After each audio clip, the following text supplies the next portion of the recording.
Hello gorgeous souls, and welcome back to another one of my YouTube videos. I'm so excited for you to be here today because we are going to talk all things negative thoughts when manifesting. What do you do if you've just set your intention and negative thoughts are coming up? Such a great question. It happens to every single one of us. So I'm going to dive into this today with you and help you overcome those pesky negative thoughts. But if you're new here to my channel, then welcome. My name is Emma. I'm an award-winning life coach, 3 times best-selling author, law of attraction YouTuber here on my channel, and I'm the host of the #1 spirituality podcast on iTunes, Spiritual Queen's Badass Podcast. And here on my channel, I cover all things law of attraction, manifestation, spirituality, and self-help. So not only do I really hope you're going to enjoy this video, but the abundance of videos here on my channel over the last 10 years.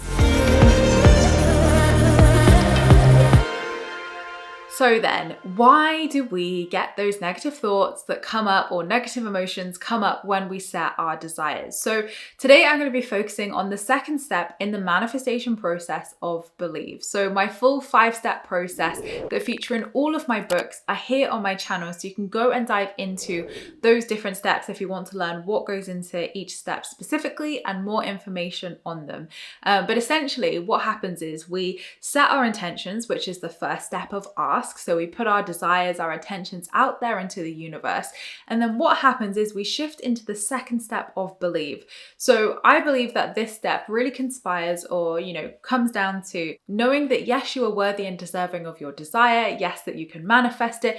But this is also where the blocks, resistance, limitations, and anything that stands in between you and your desire is going to come up, because essentially the subconscious mind, which is working 95% of the time, yes, is where our limiting beliefs, fears, blocks, resistance, and traumas are stored.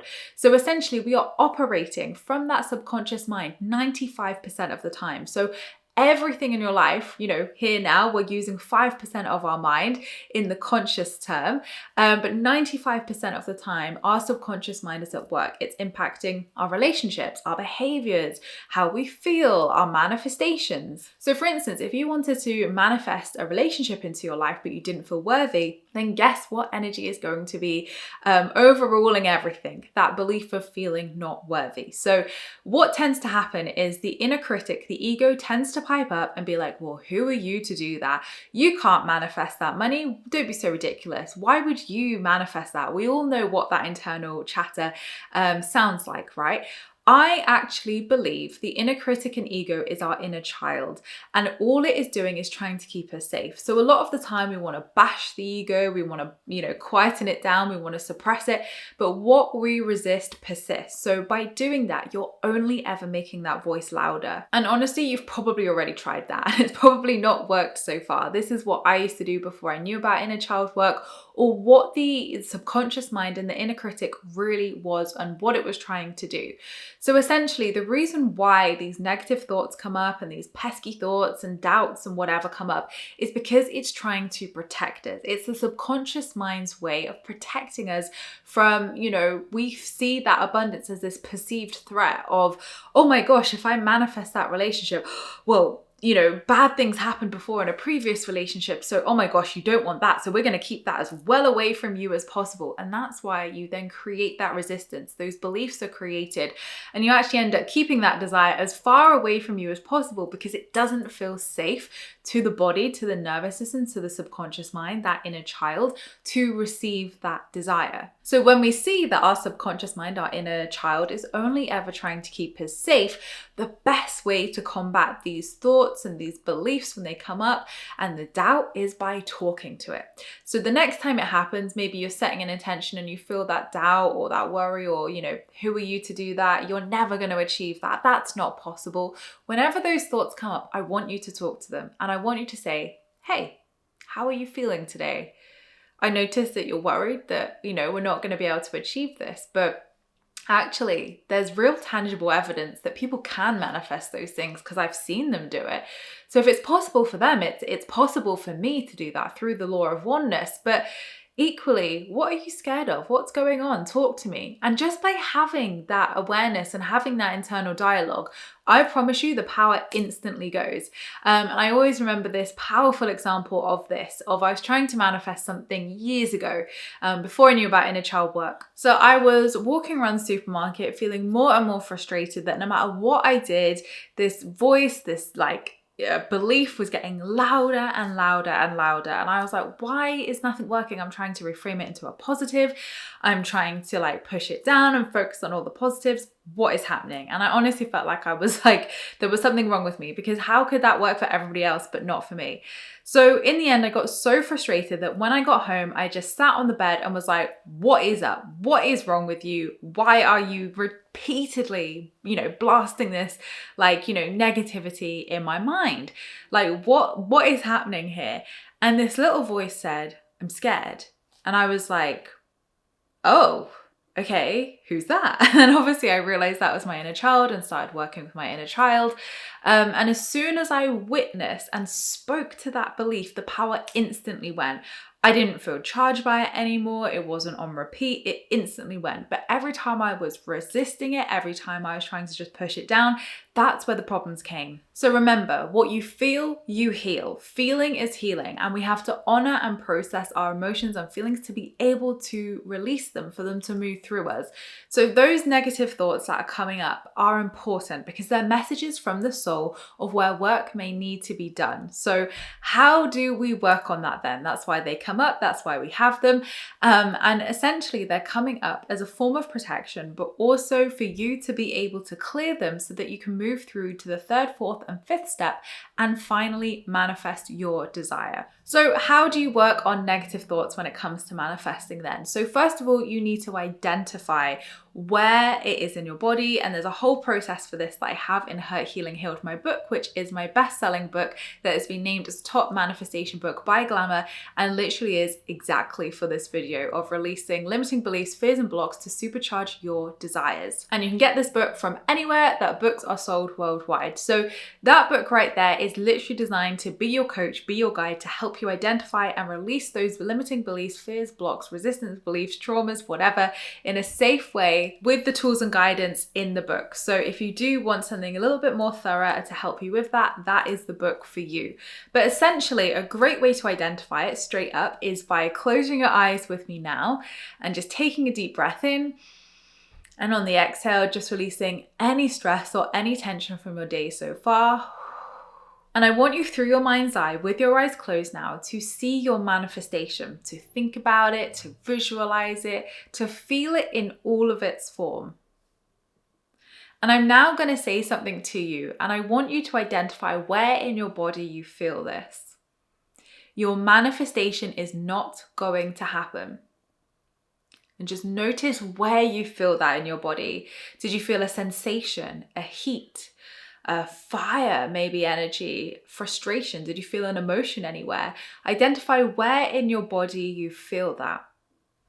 And then go underneath that. So say if it's in your heart center, for example, go into that area in the body that you've identified it, and then go underneath it. What is underneath that? What feelings and emotions are in that heart center or wherever it is on your body? Maybe you identify the word loss, or you identify the word scared or anxious or fearful or not feeling worthy. So write down first of all where in your body you felt it, and then what emotions are coming up. What is underneath that? What is in that energy in your body? What words come through?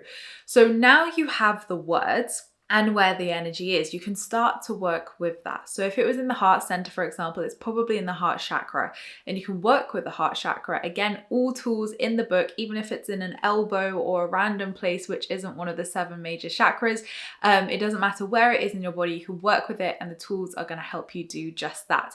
But you need to identify what the belief is. So for instance, you might have got some words then around loss or fear, but actually when you dive into it, and then ask yourself some specific questions to go into that around when was the first time I felt this, and any memories that come up with that age that comes up, then you're able to identify what it is exactly. So that loss and that perceived fear could actually feel like the actual root of it could be something like, I'm just trying to think of a random example here of something like not feeling worthy and deserving. So you might think that it's a perceived loss, but actually the root, the core of that belief is actually not feeling worthy. So it's going to look different for every single person.